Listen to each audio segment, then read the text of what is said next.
महाकुंभ में भगदड़ और इसमें हुई 30 लोगों की मौत को आखिरकार कुंभ नगरी पुलिस ने स्वीकार कर लिया है। पहले ना नुकुर करने और फिर 19 घंटे बाद डीआईजी वैभव कृष्ण ने प्रेस कॉन्फ्रेंस कर बताया कि इस हादसे में 60 लोग घायल भी हुए हैं। महाकुंभ में मंगलवार बुधवार की रात मची भगदड़ और इसमें 30 लोगों की मौत के मामले में पुलिस और प्रशासन ने खूब लीपापोती करने की कोशिश की। पहले तो इस घटना से ही इनकार किया गया। इसको लेकर पुलिस प्रशासन और सरकार की खूब किरकिरी भी हुई। ऐसी परिस्थिति में करीब 19 घंटे बाद प्रेस कॉन्फ्रेंस कर न केवल इस घटना को स्वीकार किया बल्कि 30 लोगों के मौत की भी पुष्टि की। बताया कि 60 लोग घायल भी हुए हैं। इनमें 24 लोगों को उनके परिजन प्राथमिक उपचार के बाद ले गए। वहीं अभी भी 36 लोगों का इलाज कुंभ क्षेत्र के सेक्टर 2 में बने अस्पताल में कराया जा रहा है। इस घटना के बाद से कुंभ नगरी पुलिस दुविधा में थी। पुलिस ये समझ ही नहीं पा रही थी कि इस हादसे में क्या बोलना है और कितना बोलना है। इस दुविधा की वजह से मेला प्रशासन 19 घंटे तक उलूल जुलूल बयान देता रहा। आखिर में बुधवार की शाम को पुलिस और प्रशासन इस घटना पर दिए जाने वाले बयान को लेकर एकराय हो पाया। इसके बाद डीआईजी वैभव कृष्ण ने प्रेस कॉन्फ्रेंस कर बताया कि भारी भीड़ के दबाव की वजह से बैरिकेड्स टूट गए। इसके बाद लोग एक दूसरे को कुचलते हुए आगे बढ़ने लगे और यह हादसा हो गया।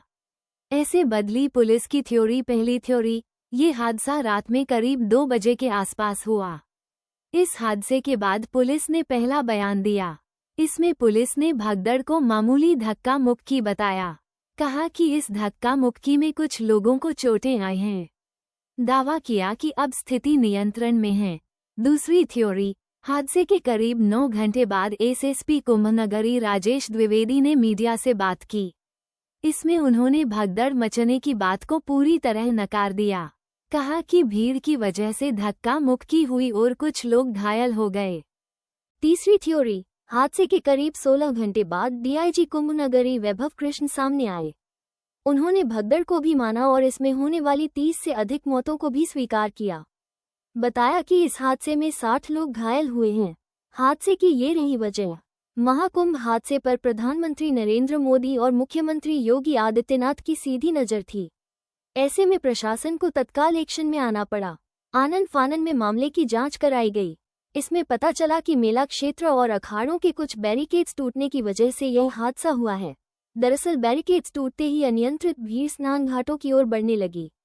इस दौरान जो भी कोई नीचे गिरा, लोग उसे कुचलते हुए जाने लगे। जांच में ये भी साफ हो गया है कि हादसे के वक्त कोई वीआईपी मूवमेंट नहीं था। क्यों फेल हुआ प्रशासन? मौनी अमावस्या पर त्रिवेणी संगम में पुण्य स्नान के लिए प्रशासन ने पुख्ता प्लान का दावा किया था। बावजूद इसके हादसा होने के बाद प्रशासन सवालों के घेरे में आ गया है। दरअसल संगम नोच तक जाने के लिए मुख्य रास्ता संगम मार्ग है, जबकि वापसी के लिए 3 मार्ग महावीर मार्ग, अक्षयवट मार्ग और जगदीश रैंप मार्ग हैं। आपात स्थिति के लिए ग्रीन कॉरिडोर अलग बनाया गया है। इस तरह से काली मार्ग से होकर संगम आने और वापसी के लिए 5 प्रमुख मार्ग हैं। बगल में अखाड़ों के स्नान के लिए घाट है, जहां सिर्फ अखाड़े ही स्नान कर सकते हैं। प्रशासन का कहना है कि महाकुंभ में श्रद्धालुओं की भारी भीड़ थी। लोग पहले से ही घाटों पर पहुंचकर मुहूर्त का इंतजार कर रहे थे। ऐसे में जब भीड़ का रेला आया तो इसे संभालना मुश्किल हो गया।